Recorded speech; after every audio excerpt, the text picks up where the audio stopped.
Boa noite aos assinantes da TCM, aos empresários da CDL, do Sindicato do Comércio Varejista, da Associação Comercial e Industrial de Mossoró, da CIESAL, dos sindicatos dos boageiros de sal, dos vários sindicatos laborais da cidade, aos empresários e aos empregados. Boa noite aos assinantes. Estamos no Radar Econômico, dia 14 de setembro, quinta-feira, 20 horas, 15 minutos. O santo do dia. O santo de hoje é uma exaltação a Santa Cruz. O santo do dia 14 de setembro não é propriamente um santo, mas um símbolo revelador da vitória de nosso Senhor Jesus Cristo sobre o pecado, sobre a morte, sobre o demônio. Celebramos a exaltação da Santa Cruz, porque na cruz também nos é revelado o maior sinal de amor de Deus pela humanidade.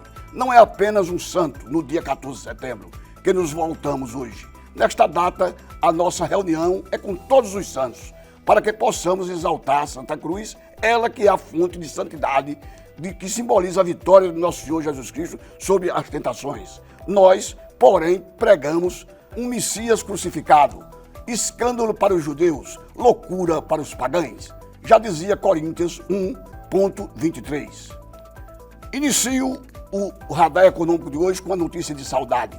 Faleceu ontem em Fortaleza, foi sepultado hoje em Mossoró, um grande empresário, Jerônimo Edmundo de Góes Rosado, filho do casal Disnef e Odete Rosado, empresário há mais de 50 anos no ramo do sal, da extração, comercialização e industrialização do sal, do café, quimimo de antigamente, e laborou a Usibraz inicialmente com Francisco de Assis Neto como sócio, fundador da Usibraz, a Usinas Brasileira de Beneficiamento de Castanha de Caju. Deploramos e eu perdi um grande amigo, um irmão, Edmundo Rosado. E essa nota de tristeza abre o programa de hoje.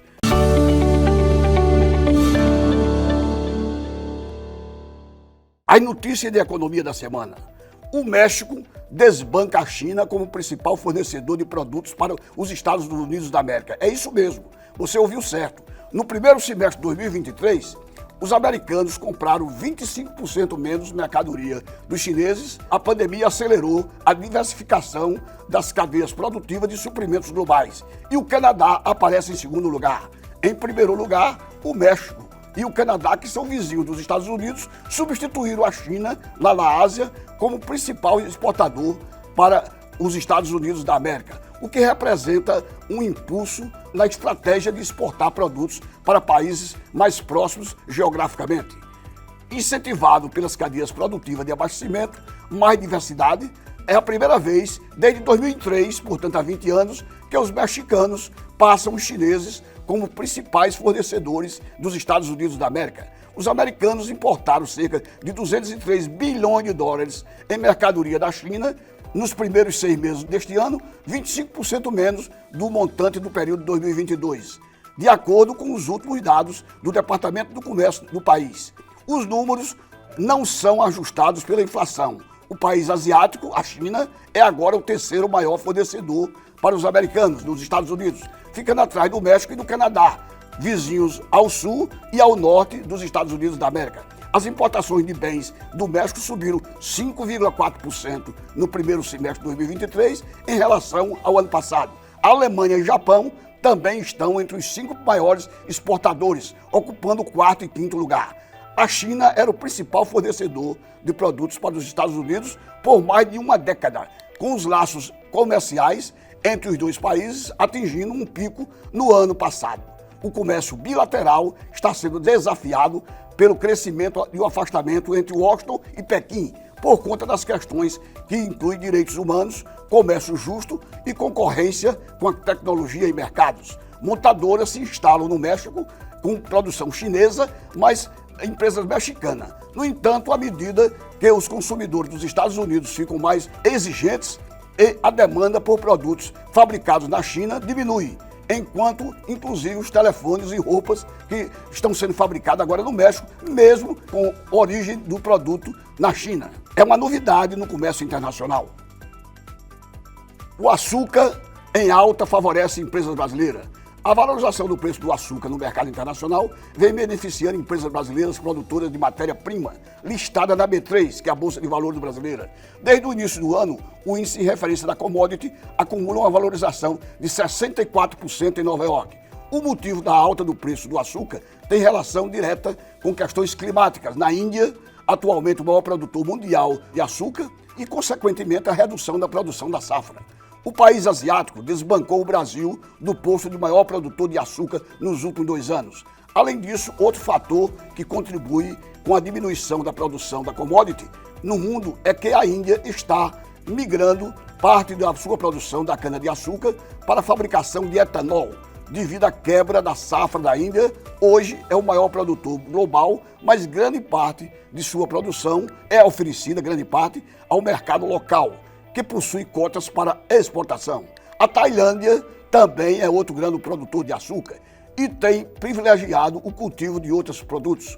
A demanda segue resiliente e essa quebra de safra provocou a alta do preço. Quem diz é Luan Alves, que é um analista-chefe da VG Research, que analisa a economia a nível mundial. O Brasil colhe 2 bilhões e 400 milhões de toneladas de grãos em uma década. Com os produtores respondendo à demanda interna, o global por alimentos e fibras, aumentando a entrega em 1 bilhão de toneladas em 10 anos. O Brasil produziu nas últimas 10 safras agrícolas um recorde de 2 bilhões 415 milhões de toneladas de grãos, de acordo com o Observatório Agrícola de Organismo ligado à CONAB, que é a Companhia Nacional de Abastecimento e Preço. A produção nacional de grãos cresceu 1 bilhão de toneladas em 10 anos, da safra 2013-2014 para cá, quando foi anunciado o 12º levantamento de safra, que encerra mais um ciclo no campo. Nas comparações com o período de 10 anos anteriores, que vai da safra de 2003-2004 à safra 2012-2013, nessa década a produção foi de 1 bilhão 434 milhões de toneladas de grãos. Portanto, estamos a crescer 1 bilhão. A seguir, a produção de cada um desses 10 anos que você poderá ter mais facilmente no radar econômico, no sentido de o que produzimos mais. Produzimos mais feijão, milho, soja e muitos outros grãos e que irrigam a produção e a alimentação no Brasil e no exterior e fazem com que os dólares americanos ou o euro da Europa cheguem aos cofres brasileiros numa posição de vantagem. É uma notícia favorável ao Brasil. O IPCA acelera em agosto com a conta de energia e taxa em 12 meses volta a superar 4%. Saiu ontem, dia 13, o maior impacto individual do resultado do IPCA, que é o Índice de Preço ao Consumidor Amplo, de agosto passado, exercido pelo aumento de 4,59% em 12 meses. A energia elétrica, que levou o grupo à habitação a apresentar uma alta de 1,11%. O aumento nas contas de energia elétrica levou a inflação do Brasil a acelerar em alta em agosto, ainda que com menos intensidade do que esperado, deixando a taxa em 12 meses acima de 4%. Uma semana antes, a próxima reunião do Comitê de Política Monetária do Banco Central do Brasil. O Índice Nacional de Preço ao Consumidor Amplo, o IPCA, subiu 0,23% em agosto, depois de uma alta de 0,12% em julho, resultado um pouco abaixo da expectativa do mercado. É bom dizer que renunciar nos dias 19 e 20 de setembro, nas próximas terça e quarta-feira, o Comitê de Política Monetária do Banco Central, onde, mais uma vez, esses dados de inflação serão analisados e o Comitê do Banco Central haverá de fixar a nova taxa Selic, que haverá de presidir por 45 dias o cardápio de juros no Brasil. A estimativa média do mercado é que haverá uma queda de 0,5%, caindo a taxa referencial Selic dos atuais 13,25% para 12,75%, o que é muito, mas que gradativamente vai caindo e deverá chegar em dezembro com a taxa em torno de 11% ao ano. Segundo é a projeção do mercado, dos bancos e estimativa do próprio Instituto Brasileiro de Geografia e Estatística, o IBGE. Aguardemos, pois. Os cartórios lançam agora serviços para notificar quando a dívida é lançada contra empresa ou pessoa. Serviço gratuito tem o intuito de alertar os cidadãos e as empresas e prevenir golpes. Os cartórios de protesto do Brasil lançaram um serviço gratuito para notificar cidadãos e empresas sempre que uma dívida for lançada contra CPF ou CNPJ. Para receber os alertas automáticos da solução, balizada o Avise-me, que é um preciso cadastramento que você tem que fazer para saber ser notificado pelos cartórios de protesto quando chega um título contra você para ser protestado. Essas mensagens são lançadas em texto pelo celular, através de SMS ou e-mail ou até WhatsApp. A pessoa será avisada sempre que uma dívida for lançada no seu CPF ou no seu CNPJ da empresa, inscrita na plataforma. Para ter acesso ao serviço, é preciso você assinar um termo de adesão por meio de assinatura digital no portal gov.br, na mesma utilizada para saque ou benefícios sociais de trabalhadores. Também é possível fazer a adesão por meio do certificado digital SCPF ou o eCNPJ, padrão no Brasil, pessoa física ou pessoa jurídica. E qualquer uma dos 3.760 cartórios de protesto existentes no Brasil abrange a cobertura em qualquer cartório de um protesto contra você ou contra sua empresa. É uma novidade da tecnologia, da informação nova e da internet. Portanto, é um bom serviço prestado ao cidadão. A geração eólica no mar pode acelerar a transição energética no Brasil. Em algumas regiões do país, mais precisamente nas dunas do Nordeste, grandes turbinas eólicas fazem parte da nova paisagem. Essas espécies de ventiladores gigantes que você vê circulando nas estradas com 30, 40 metros de comprimento, estão irrigando a energia eólica e a energia elétrica a partir da força dos ventos. Se depender do que aponta as pesquisas da Confederação Nacional das Indústrias, CNI, estas estruturas vão ser mais comuns também na paisagem marítima, com usinas eólicas offshore, ou seja, fora da terra, com a vantagem de explorar ventos mais constantes e com maiores velocidades. Essa nova fronteira da geração de energia limpa pode fazer o Brasil aumentar até 3,6 vezes a sua capacidade total de produção de energia elétrica e potencializar a transição para um mundo com cada vez mais combustíveis renováveis. O cenário traçado pelo estudo de oportunidade de desafios para geração de energia eólica no Brasil, ao qual eu tive acesso através da Fundação Getúlio Vargas, e a produção do hidrogênio de baixo carbono deverá fazer pauta da Confederação Nacional das Indústrias este ano, com um chamado mais forte para 2024, lançado que foi no dia 12 em Brasília, 12 último.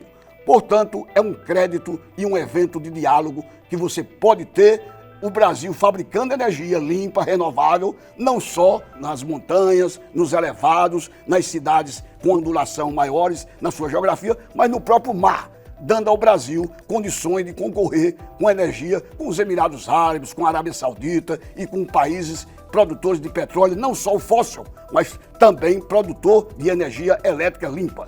E vai potencializar a nossa capacidade energética, barateando o abastecimento das cidades, das empresas e das residências. O iPhone foi lançado no dia 12, terça-feira, em Los Angeles.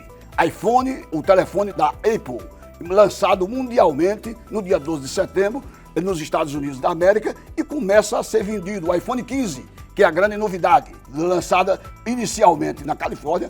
O iPhone 15 agora é a nova aposta da Apple, que apresentou o iPhone a revendedores e vendedores de todos os continentes. O preço vai de R$ 7.300 até R$ 14.999. No Brasil, a data do lançamento no país ainda não foi divulgada. Ao contrário das especulações, os preços são menores do que os do lançamento do iPhone 14, por exemplo. Além disso, essa linha antiga passa a ser vendida por um preço com desconto.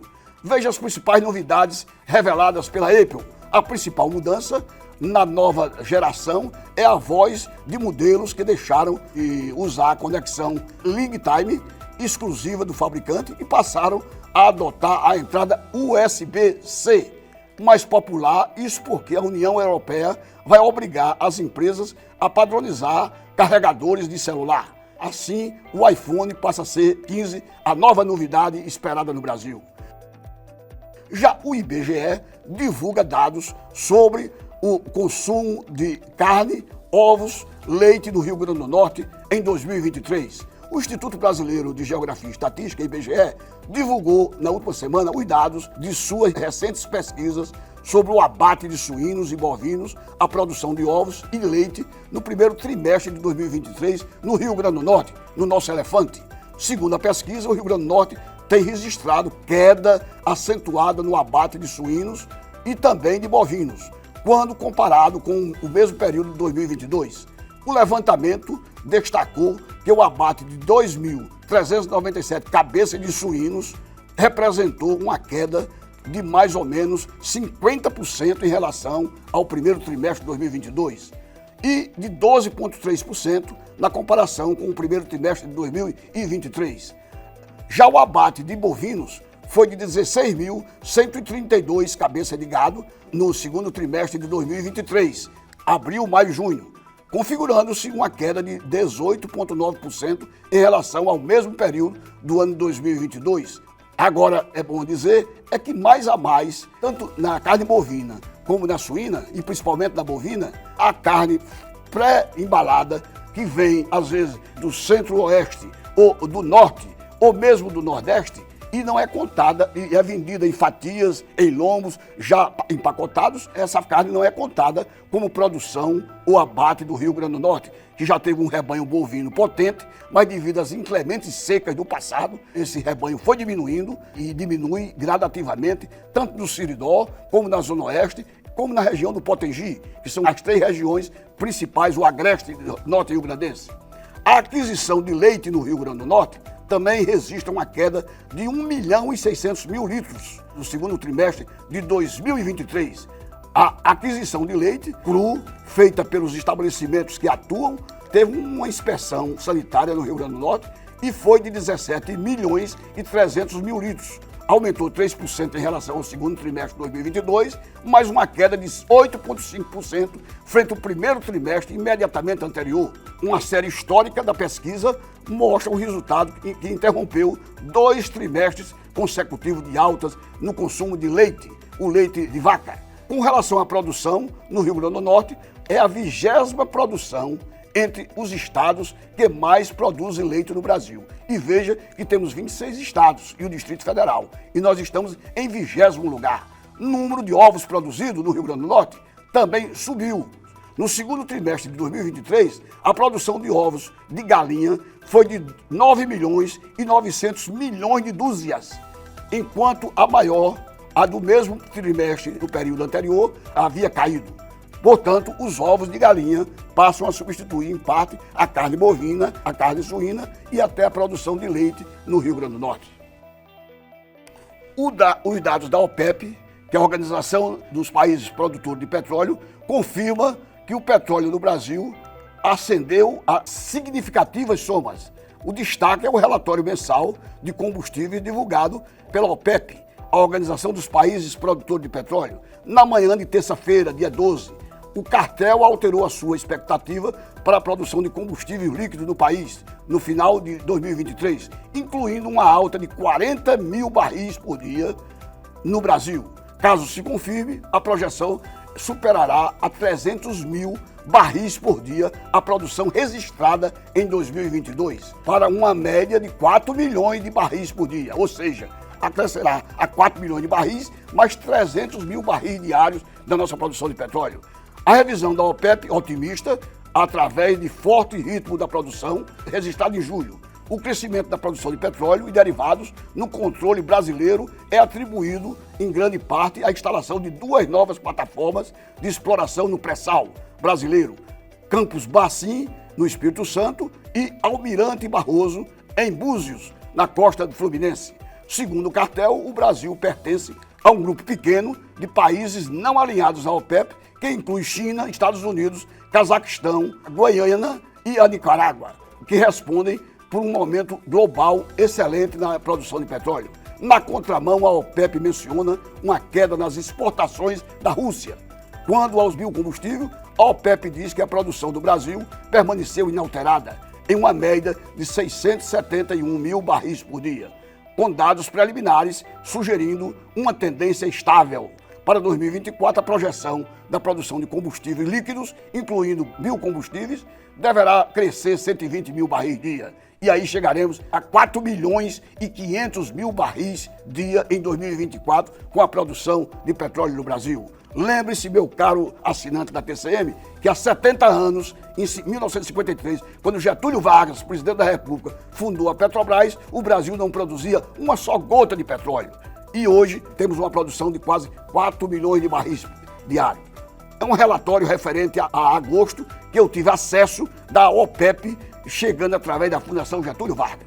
Boa noite aos telespectadores e assinantes da TCM e até quinta-feira, dia 21 de setembro, quinta-feira, 20 horas e 15 minutos, quando estaremos juntos, eu e você, novamente falando sobre economia e radar econômico. Até a próxima semana.